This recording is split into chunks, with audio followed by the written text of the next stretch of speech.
Welcome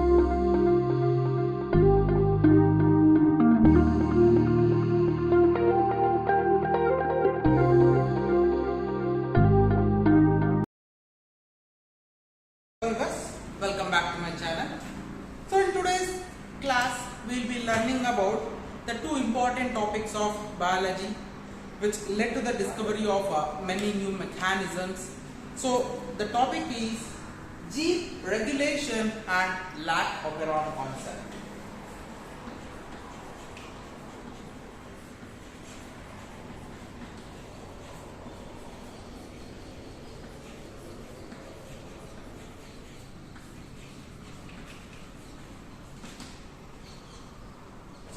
Concept of gene regulation, as the name defines here, regulation. So here we can learn how the gene will be regulated or how the gene will be controlled here. So we know every organism is made up of cells. So that every organism is made up of cell, and every cell in turn consists of a DNA, right? So every organism is made up of a cell, and every cell consists of the DNA, and the same DNA is found in case of every cell of an organism. Alright. So every cell consists of the same DNA, but here is the important aspect we need to look into. But each cell will produce a different protein. So look at the mystery here. Every cell contains the same DNA, but all the DNA will not be producing the same protein. That was the question why this concept of gene regulation was into the research. Okay, so this was the question to be answered. So that was the various research was going on this topic. So how was this able to do? So all the 1.3 billion base pairs, 1.3 billion base pairs, that is that here A, T, G, C are similar.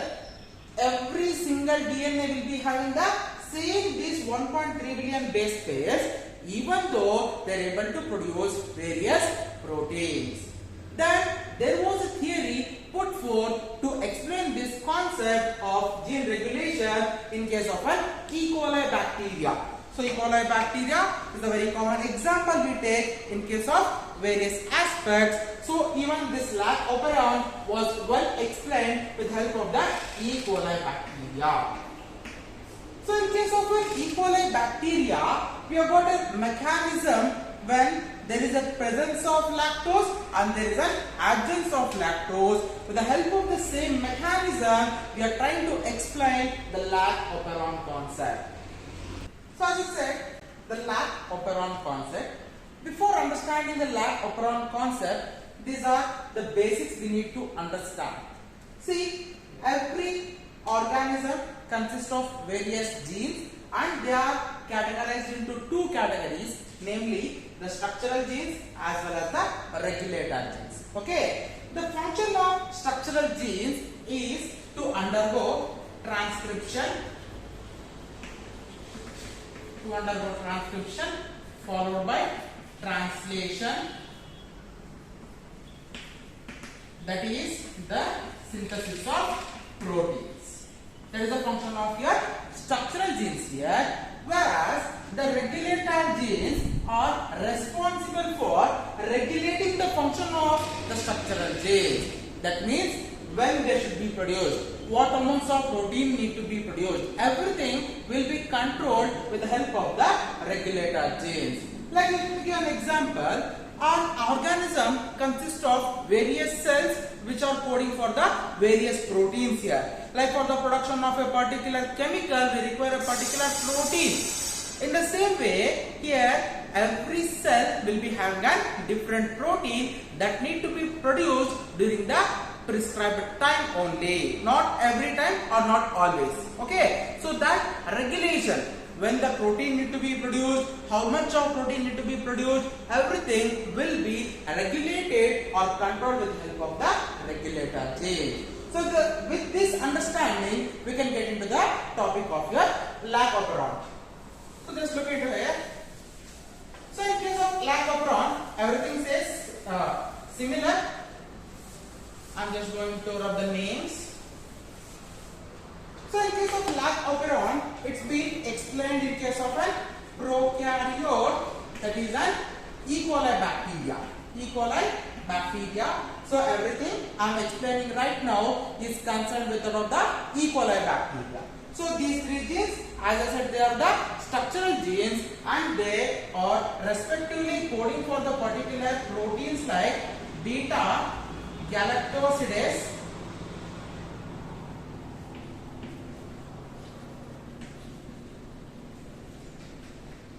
permease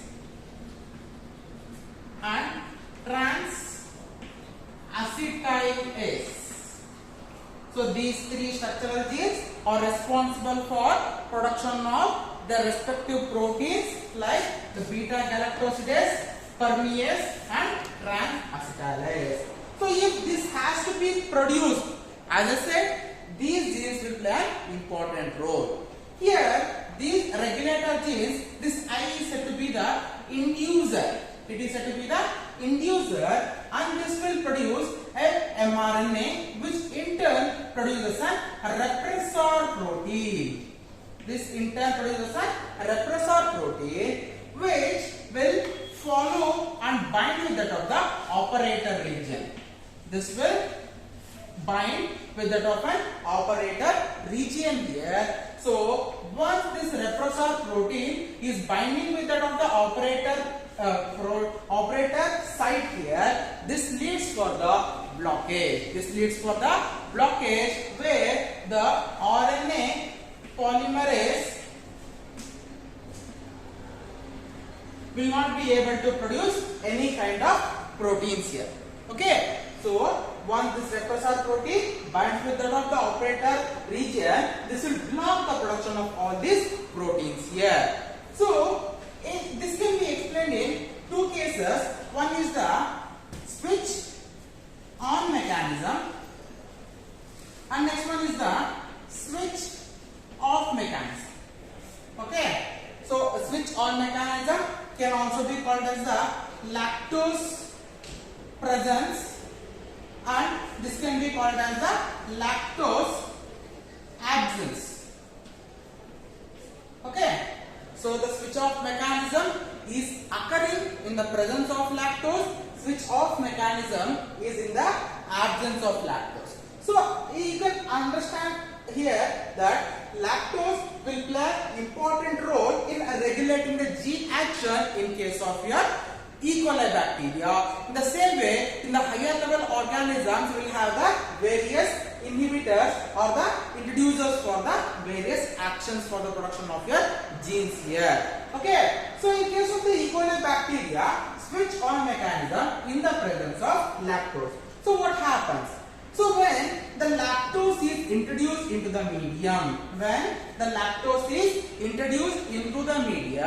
this lactose will bind with that of the repressor protein, changing the shape of the protein. So once the lactose binds with that of the repressor protein, it changes the shape of the protein where it cannot bind with that of the operator region. Region. When it is not binding with that of the operator region, the process will continue. There will be the transcription followed by your translation, that is the production of your various proteins here. Okay, this is switch on mechanism. In the presence of lactose, this lactose will combine with that of the repressor protein, which is produced by that of the inducer region here, will change the shape of this repressor protein so that it will not be able to bind with that of the operator region, where it is making way that polymerase to move and produce the various proteins here. So switch off mechanism is nothing but when there is an absence of lactose. Switch off mechanism is when there is an absence of lactose here. What happens? The repressor protein will be prepared, and this repressor protein, as there is no lactose, no change in shape, directly it will move and bind with that of the operator region. That is the blocking of the polymerase for the transcription as well as the translation for the production of various proteins here. Okay, so this is about the Lac-Operon concept. This Lac-Operon concept was proposed by Jacob and Monod, and they both shared the Nobel Prize for their theory of Lac-Operon concept in case of E. coli. And we must just have a look. This is an important topic for all your competitive examinations, and this applies for both your UG as well as the PUC content, and you can opt this for both of your. So thank you. So if you are new to my channel, don't forget to subscribe to my channel. Thank you.